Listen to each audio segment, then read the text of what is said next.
Hello दोस्तों, आज हम मूवी एक्सप्लेन करने वाले हैं जिसका नाम है मौजिया और ये मूवी कॉमेडी प्लस थ्रिलर से भरी पड़ी है। So without any wasting time चलिए आते हैं अपने मेन थीम पे। कहानी की शुरुआत होती है गोटी नाम के एक लड़के से, जो कि उसकी माँ उसे पीट रही थी क्योंकि वह 6 साल से अपने से बड़ी लड़की से शादी करना चाहता था, लेकिन उसकी शादी कहीं और तय हो रही थी, इसलिए उसकी माँ और मार रही थी। मुन्नी के मंगेतर के खाने में उसने जहर की गोली मिला दी थी, जिससे उधर ही उसकी मौत हो गई थी। लेकिन गोटी जो है बोलता है अपनी मम्मी से, आप मुझे चाहे जितना मान लो, मैं शादी करूंगा तो मुन्नी से ही करूंगा, 7 जन्मों तक। तभी उसकी माँ उसे बाहर ले जाती है और कहते हैं कि इसका मुंडन कर दो। अब एक तरफ इधर मोटिव का मुंडन हो रहा था तो दूसरी तरफ उस मुन्नी की शादी हो रही थी और गोटिव कहीं ना कहीं बहुत मन में गुस्सा कर रहा था।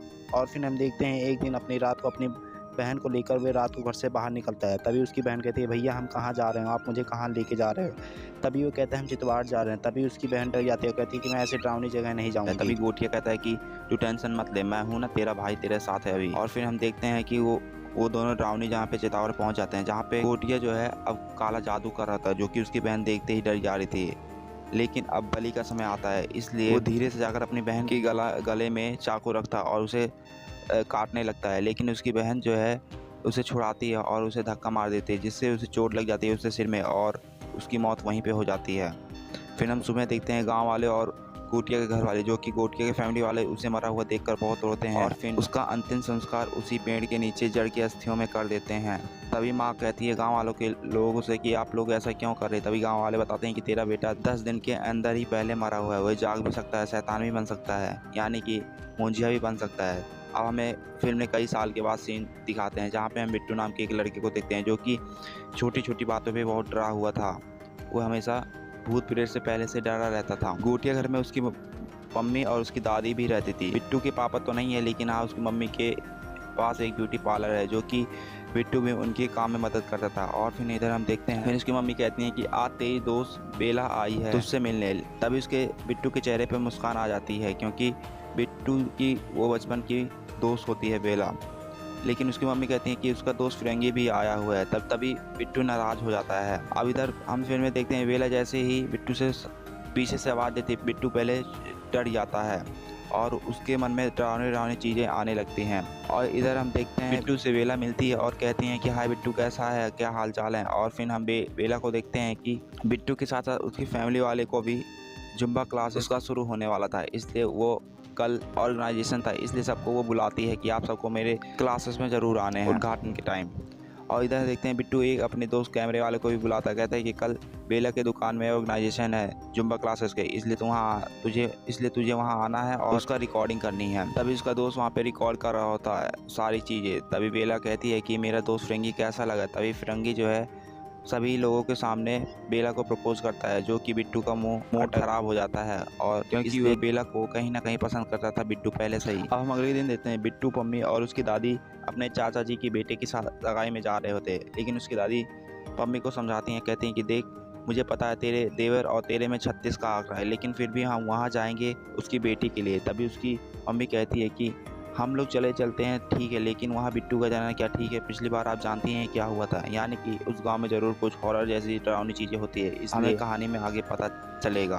तभी हम देखते हैं ये तीनों गांव पहुंच जाते हैं। फिर उन्हें उनकी चाचा जी की बेटी कृपी लेने इन्हें आती है। और फिर हम देखते हैं घर में पम्मी और उसके देवर में जरा सा भी नहीं बन रही है, वे दोनों एक दूसरे को देखकर घूरते ही रहते थे। और फिर हम उसके चाचा जी की बेटी को देखते हैं, जो कि रुक्कू नाम होता है, और वो बिट्टू को घुमाने ले जाती है बीच में। लेकिन बिट्टू को वो डरावनी लहरें देखकर उसे बहुत डर लगने लगता है, इसलिए रुक्कू जो है उसे सीधा अपने घर ले आती है। अब हम देखते हैं बिट्टू के चाचा जी को, बल्लू, जो कि अपनी माँ से लड़ रहा था, कि कहता है कि चित्तौड़ की ज़मीनें हम बेच देते हैं, क्योंकि वहाँ पे मनुष्य के लिए वो खतरा है, वो वैसे भी बहुत डरावनी चीज़ें है। तभी उसकी माँ कहती है नहीं, वो अभिशापित जगह है, उसे हम नहीं बेच सकते हैं।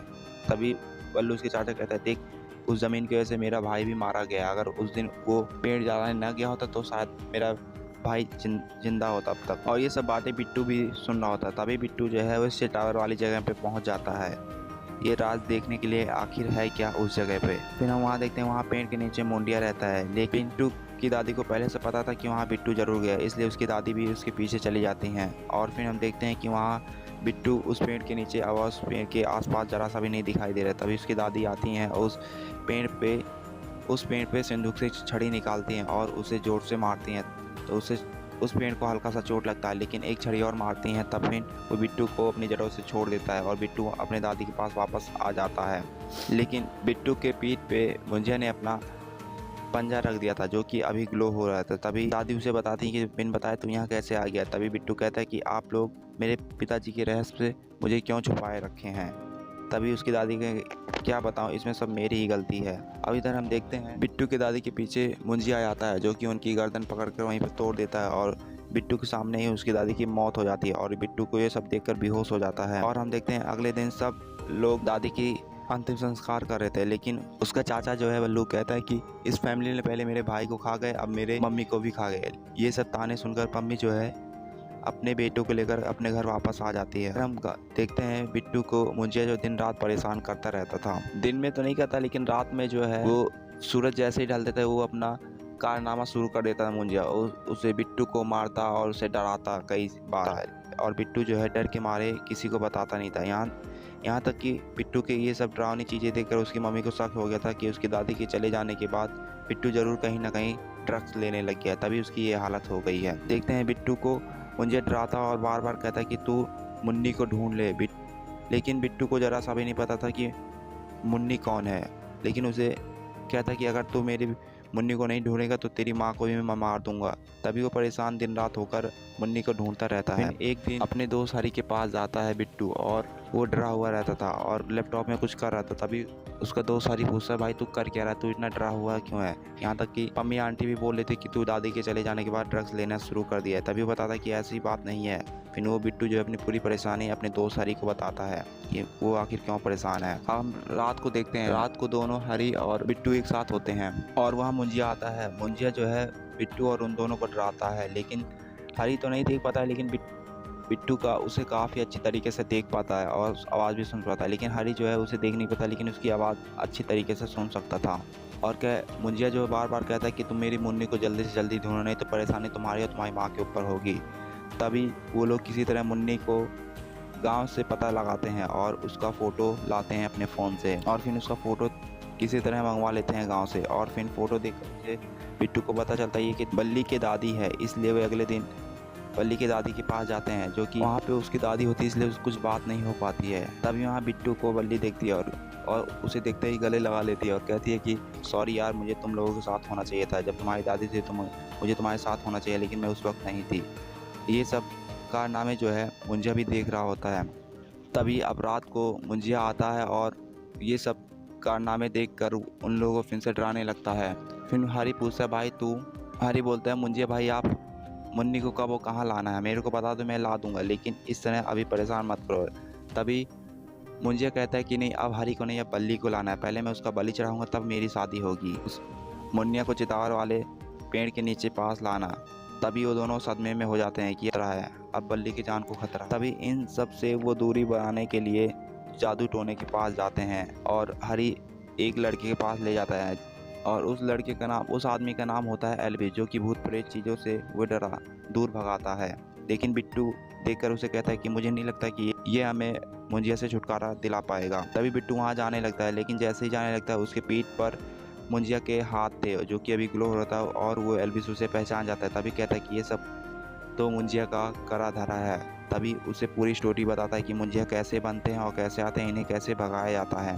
तभी वो कहता है, बेला को तुम्हें मंदिर के पास लेकर आना होगा, एक बकरी को भी लेकर जाना है, उसके माथे पे जेड का निशान बनाना होगा। जैसे ही बकरी के पास बेला जाएगी तुम उस बकरी को मार देना, लेकिन याद रखना निशान जो है बेला के चेहरे पे नहीं होनी चाहिए।